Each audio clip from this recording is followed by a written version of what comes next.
हाँ जी एनटीएससी वालों, क्या हाल है। आज हम फिर आ गए हैं एक नई वीडियो के साथ। चलो बिना टाइम वेस्ट किए स्टार्ट करते हैं। इन क्वेश्चंस की प्रैक्टिस करनी है और लिखनी है आप लोगों को, ठीक है। तो पहला क्वेश्चन जो आपकी स्क्रीन पे आप लोगों को दिख रहा है वो है कि which of the following hydrocarbons have acidic hydrogen, कि इनमें से एसिडिक हाइड्रोजन कौन कौन सा है। देखिए ऑप्शन आपको क्या दे रखा है, CH2 डबल बॉन्ड CH2। दूसरा ऑप्शन आपको दे रखा है CH ट्रिपल बॉन्ड CH। तीसरा जो ऑप्शन है वो आपको दे रखा है CH4 और चौथा जो ऑप्शन है आपके पास C6H6। ठीक है, ये चार ऑप्शन हैं और इनमें से आपको क्या पता होना चाहिए कि सबसे ज़्यादा एसिडिक हाइड्रोजन कौन सा है। ठीक है, तो आपको ये पता होना चाहिए कि एसिडिक हाइड्रोजन एक्चुअल में होते क्या हैं। एसिडिक हाइड्रोजन वो होते हैं मतलब जो H पॉजिटिव रिलीज होते हैं। तो ज़्यादा एसिडिक बेटा वो होगा जो क्या करता है, एसिडिक हाइड्रोजन मतलब हाइड्रोजन को जल्दी रिलीज करे। अब जल्दी रिलीज कौन करता है, जैसे कि मैं इसकी बात करूं तो इस केस में CH2 डबल बॉन्ड CH2 है, इस केस में CH ट्रिपल बॉन्ड CH है, ठीक है, और एक CH4 है, इसमें 4 हाइड्रोजन इस तरीके से है। ठीक है, मेन ये देखने हैं हमें। तो जो H पॉजिटिव जल्दी रिलीज करेगा, अब जल्दी कौन रिलीज करेगा, जैसे मान लो ये कार्बन अगर ज़्यादा इलेक्ट्रोनेगेटिव है तो ये इलेक्ट्रॉन को खींच लेगा और H पॉजिटिव रिलीज कर देगा। इस केस में अगर ये ज़्यादा है तो इलेक्ट्रॉन पेयर इलेक्ट्रॉन यहाँ से यहाँ खींच लेगा और इस H पॉजिटिव को रिलीज कर देगा। और अगर इस केस की मैं बात करूं, ये ज़्यादा है तो क्या करेगा, इलेक्ट्रॉन को खींच लेगा और H पॉजिटिव को क्या कर देगा, रिलीज कर देगा। हमें ये देखना है। It means the things depends on the electronegativity of this carbon. More the electronegative carbon greater will be the acidic character. आपको ये देखना है। अब आप देखिएगा इसमें sp3 हाइब्रिडाइजेशन होती है अगर कार्बन में सिंगल बॉन्ड है तो। If there exist double bond then sp2 hybridisation and if there exist triple bond then sp hybridisation. इसका मतलब देखो S का एक पार्ट है और P के 3 पार्ट है। इसका मतलब S के पास कितना है, इसमें S 25%, इसमें S का कितना पार्ट है 33% और इसमें S का कितना पार्ट है 50%। इसका मतलब ये हुआ। अब S जो होता है वो बहुत ज़्यादा इलेक्ट्रोनेगेटिव होता है, जिसमें S कैरेक्टर ज़्यादा वो कार्बन ज़्यादा इलेक्ट्रोनेगेटिव। अब आप देखिए ये 25 है, ये 33 है, ये 50%, ये बाजी मार गया भाई, ये 50% है। इसकी टेंडेंसी ऐसी है कि जो कार्बन और हाइड्रोजन के बीच में जो इलेक्ट्रॉन पेयर है उसको अपनी ओर खींच लेगा तो क्या करेगा, H पॉजिटिव को रिलीज कर देगा। इसका मतलब ये क्या हो गया, ज़्यादा एसिडिक हो गया। It means b option is the right option. ठीक है, it was the first question. I think it was very very interesting questions and important also. और जो क्वेश्चंस हम डिस्कस कर रहे हैं ये एक्चुअल में आए हुए हैं एनटीएससी में, प्रीवियस ईयर में आए हुए क्वेश्चंस कर रहे हैं। ठीक है, चलो अब आप स्क्रीन पे देखिए जो सेकंड क्वेश्चन है वो। सेकंड क्वेश्चन पे चलते हैं। The formula of the sulphate element X is X2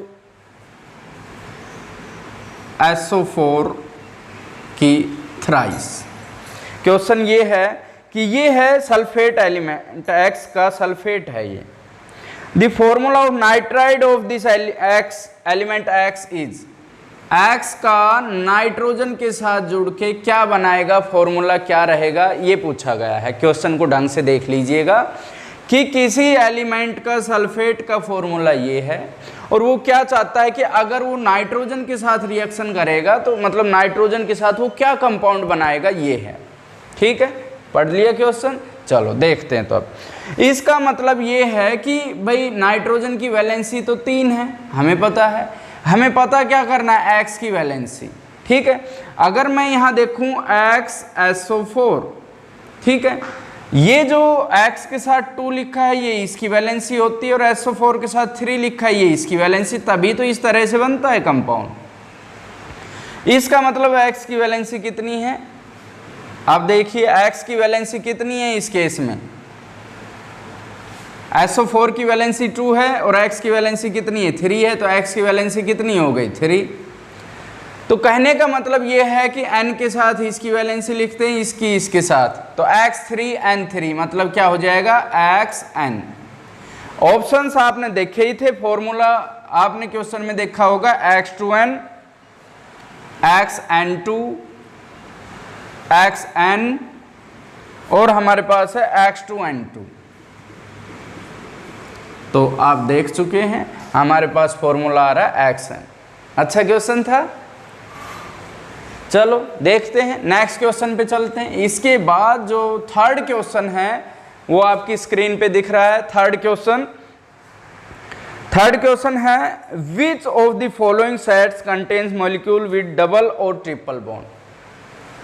इनमें कह रहा है कि या तो डबल बॉन्ड है या ट्रिपल बॉन्ड है, उन सेट के बारे में बताइए। तो पहला सेट आपको स्क्रीन पे दिख रहा होगा H2 Br2 H2O NH3।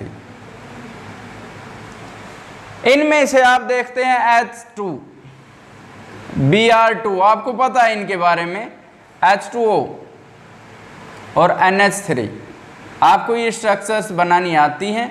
इसका मतलब सबके अंदर क्या है, सिंगल बॉन्ड है। तो फर्स्ट ऑप्शन इसमें राइट नहीं है।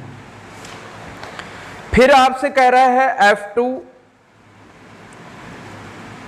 O2 CO2 and Cl2। अब आप इसके बारे में देखिए।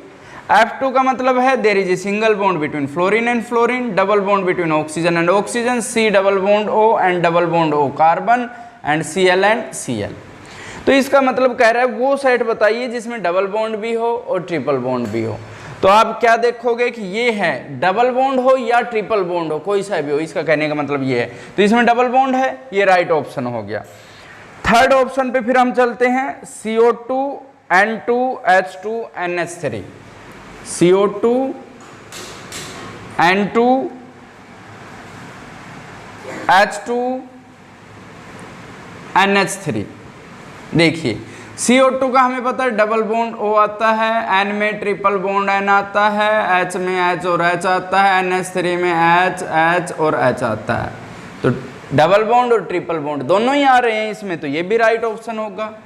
ठीक है। और फोर्थ ऑप्शन हमारे पास है NH3 Cl2 CH4 CCl4। हमारे पास है NH3 सिंगल बॉन्ड है, आपको पता है। फिर हमारे पास है Cl2 सिंगल बॉन्ड है, हम कर चुके हैं। फिर हमारे पास है CH4 एंड CCl4। तो CH4 एंड CCl4 सारे ही सिंगल हैं, तो ये सही नहीं है। इसका मतलब option B and C are the right options. ठीक है। इसके बाद बेटा हम चलेंगे नेक्स्ट क्वेश्चन की तरफ। आसान क्वेश्चन था, अच्छा क्वेश्चन था। ठीक है। एक ही क्वेश्चन में कई प्रॉब्लम्स का सॉल्यूशन हो गए। इस तरह के क्वेश्चन जो होते हैं बेटा अच्छे क्वेश्चंस माने जाते हैं। ठीक है। इसके बाद आता है आपकी स्क्रीन पे नेक्स्ट क्वेश्चन, देखिए पढ़िए इसको अच्छे से। अच्छा, type of isomerism exhibited by the compound C4H8। हमारे पास है C4H8, मतलब एल्कीन मिलेगा, CH3 CH2 CH double bond CH2, C4H8 है हमारे पास। अब ये कह रहे ये किस तरह के आइसोमेरिज्म शो करेगा। फर्स्ट ऑप्शन है चेन आइसोमेरिज्म ओनली।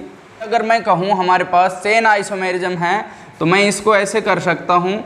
पहले इसका फंक्शनल देखिए, डबल बॉन्ड यहाँ है तो डबल बॉन्ड यहाँ भी आ सकता है, डबल बॉन्ड यहाँ भी आ सकता है। ठीक है। मैं इसको ऐसे लिख सकता हूँ CH3 CH double bond CH2 and CH3। तो चेन आइसोमेरिज्म और पोजीशन आइसोमेरिज्म, जैसे ये फर्स्ट कार्बन पे था, अगर मैं इसको कर दूं CH3 CH double bond CH और यहाँ पर क्या है CH3। अब आप देखिएगा इसमें चेन आइसोमेरिज्म भी शो हो रही है और क्या हो रही है, पोजीशन आइसोमेरिज्म भी। तो दो ऑप्शन अगर आपके पास है इसमें, chain isomerism only, chain isomerism and position isomerism only, position only and functional only. तो देखो फंक्शनल आइसोमेरिज्म क्या होती है, जिसमें अलग अलग फंक्शन हो, फॉर्मूला सेम हो, फंक्शन अलग अलग हो। नहीं है वो तो फंक्शनल ग्रुप सेम रहेंगे। लेकिन पोजीशन और चेन कि चेन इसमें सीधी है, एक ब्रांच भी हो, सेम मॉलिक्यूलर फॉर्मूला है, ठीक है, तो इस तरीके से हम कर सकते हैं। और पोजीशन भी हमने देखा ये फर्स्ट कार्बन पे था, यहाँ हमने क्या कर दिया सेकंड कार्बन पे कर दिया, तो पोजीशन भी चेंज हो गई, तो उसको हम क्या कहते हैं पोजीशन आइसोमेरिज्म। तो ये पोजीशन और चेन आइसोमेरिज्म दोनों तरह के आइसोमेरिज्म शो कर रहा है। चलते हैं बेटा नेक्स्ट क्वेश्चन के ऊपर।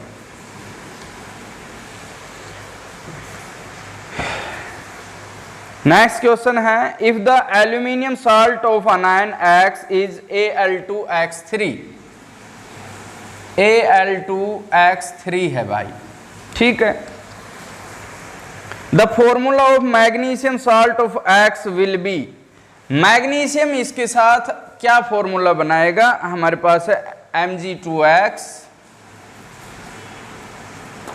दूसरा ऑप्शन है MgX2, तीसरा ऑप्शन है MgX और चौथा ऑप्शन है Mg2X3।